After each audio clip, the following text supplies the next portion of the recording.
This is a short commentary on the way I fly. Everything in this video is improvised, nothing is planned, and this is what makes something unique out of the way I fly.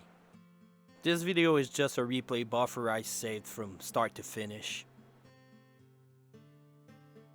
As you can see at the moment, I'm just looking around. I'm looking through the glass of the bear to see if the colors of my sky scale will distort. I was just really intrigued by the way the reflection in the bear was working. Nothing that will follow was planned or practiced. Everything here is pure improv. I'm just trying to get my style out because usually I don't think that posting what I do is worthy of watching because, well, for me it's just casual flying. At this point I'm just doing a key turn because I dive and realize I was going to crash, so I just turn a little bit to evade a crash. After the dive, I aim towards the legs of the wolf on the left. The angle is not good enough, so I just abort that dive. It takes a certain time of practice, but after a while you know when not to commit to a stunt and just bail out. The more practice you get, also the quicker you'll be in this decision making. For some, this video might be a bit extreme, but for me, Griffon flying is the game for me. I play Guild War just for the Griffon. I'm gonna use a lot of specific terms, and I have another video explaining these terms and techniques. I try to dive into the bear's leg, but I realize I am too far ahead and decide to abort and go towards the wolf instead. As you can see by now, I'm using a lot of drift dives and a lot of smooth pulls. These techniques are really good to do freestyle because they can adapt quickly to changing geometry.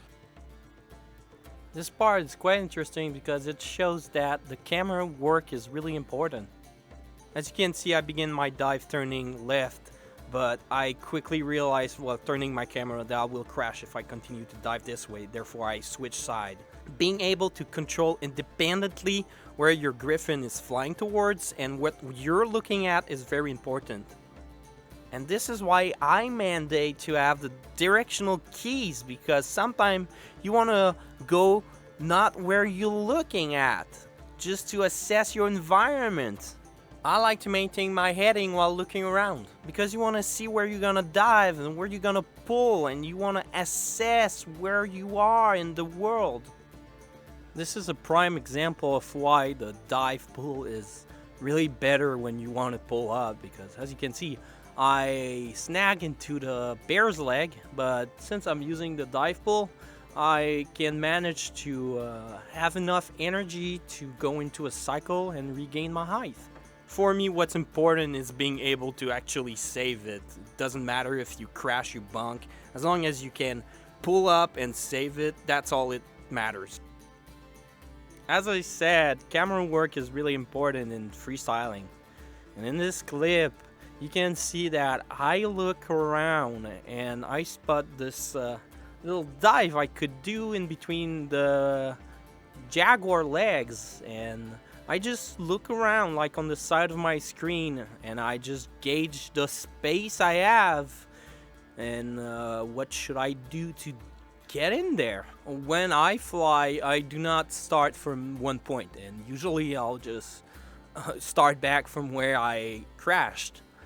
At this point, I'm just using the sky scale to regain back my height. My main takeaway from this video is to show that you don't have to fly to be visually pleasing. For me, being airborne is more important than having a clean-cut stun. And this is why I use the drift dive and the smooth pull, because they have a more flowy state to them and they're easier to manage in real time.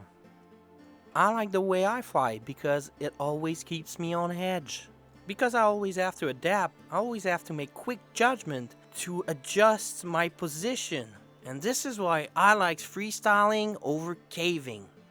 I hope this video was insightful and it showed different tastes to how to fly the Griffon. And with this, I wish you a good day. And if you like the Griffon as much as I do, I recommend you to check my other video on the Advanced Technique catalog.